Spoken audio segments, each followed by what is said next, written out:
When you're trying to go out to the spot, but your wife's like, you don't even match. Go back in and put on the armamentarium or something. Poor frickin' Twilight Garrison does not match with anything. It's so ugly. It's not even a cool looking blue. Like, if you're to adopt the blue, you gotta make it work for you. And it's like an off blue, like an eggshell blue or something. It's just like, not even attractive at all. But hey, it's on the inside that counts, right? Took that right out of the Ugly Guy handbook. It's not on the outside. Again, so visually, this is a very ugly piece of equipment, and the fact that it doesn't work with anything else will frustrate and upset some people. Some people are truly about how things look together, the aesthetic feel. I, for one, care about the utility of the item, and that's basically what you get for this item. It is capable of allowing you to dash multiple times in the air. It's kind of like Blink and Shade Step got really, really hammered at the Festival of the Lost, kind of hooked up one time out, you know what I mean? And then, by a god, couple months later, it's not a timed release. It's just how baby exotics are made. And we have the Twilight Garrison, so you can dash, dash, dunk, baby. The riff combination that just keeps them out.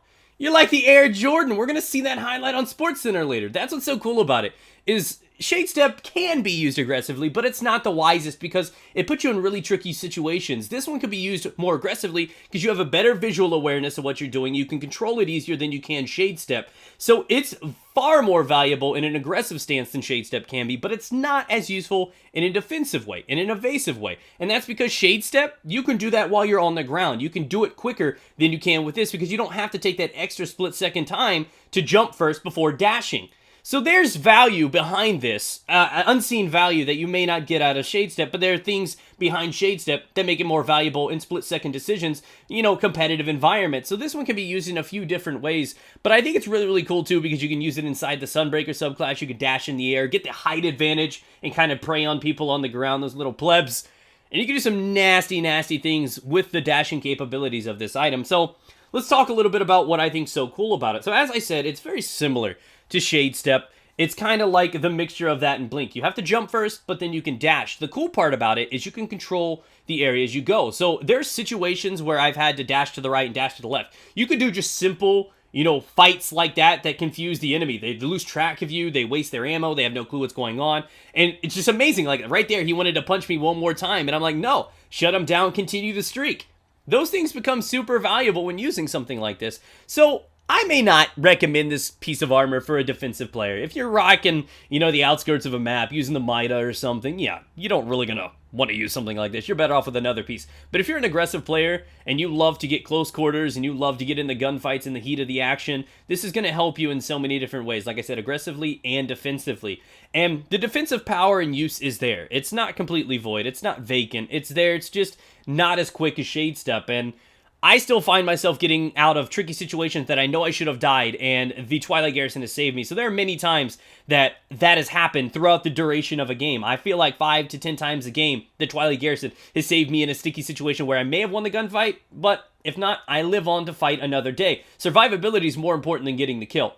And that's what this has to offer, and that's why I think it's pretty damn awesome. Not to mention, though, even though it's not on the ground and it's not as instant as something like Shade Step, having the verticality there is real because there's a lot of cover, there's a lot of debris, there's a lot of things that people can hide behind, and you can bypass that entirely. You can dash over top of people, making it extremely awesome in something like Rift. If there's ever a situation that you need to get into a tricky area and even change direction in midair, you have that availability to you with this item, and it's super good for a game type like Rift. I love running the Spark while using this piece of armor. And there we go, the Rain of Terror dropped it down on him like a boss. And what? You forgot I had that Twilight on, girl. Just in time for Christmas, man. That's an ugly sweater swag. So, though it may not be appealing, it may not be beautiful, it definitely has a lot to go for it, and it does take practice to get used to. I had a lot of struggle when I first started. I kept trying to like glide. I would double tap naturally, instinctively, trying to glide. It's seriously just one jump and then tap tap, and you're out of there, and you can just kind of float to wherever you want and just dip. It's so incredible in so many different ways. So thanks for watching, guys. If you enjoyed the gameplay, be sure to subscribe, stay tuned, and a final tip, a parting gift for you guys, Merry Christmas, is that if you're struggling to get this piece of equipment, like I was, I opened up a whole bunch of exotic chest pieces, and all I can ever find is the Crest of Alpha Pupai.